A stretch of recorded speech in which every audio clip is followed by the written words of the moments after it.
En colère, on la comprend, la diplomatie américaine et ses forces armées sont lasses de recevoir des notes informant d'attaques contre des convois logistiques ravitaillant des bases américaines en Irak. Il y avait eu une suspension durant la visite du pape. Depuis, les attaques se multiplient, jusqu'à 10 en l'espace de 72 heures. Les milices pro-iraniennes, suspectées d'être à l'origine de cette recrudescence d'attentats, filment leurs cibles pour communiquer ensuite sur les réseaux sociaux et demander au gouvernement irakien de mettre en pratique la loi votée l'année dernière suite à la neutralisation du général iranien Soleimani, loi appelant au départ des forces étrangères, notamment américaines. Ces mêmes forces américaines qui n'ont jamais manqué de dire et de rappeler aux autorités de Bagdad leur mécontentement quant aux frappes des milices qui les visent.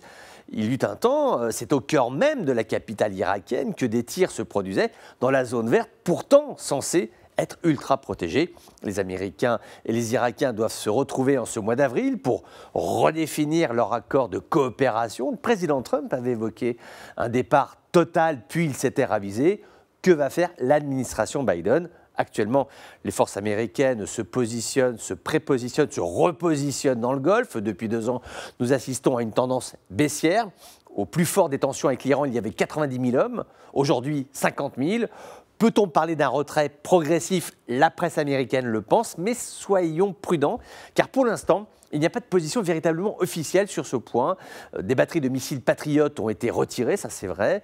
Le porte-avions US Nimitz a quitté la zone, à moins qu'il ne soit remplacé par un autre porte-avions, l'USS Eisenhower. Une certitude, les cercles de réflexion à Washington réfléchissent sur le devenir de ces bases américaines à l'étranger.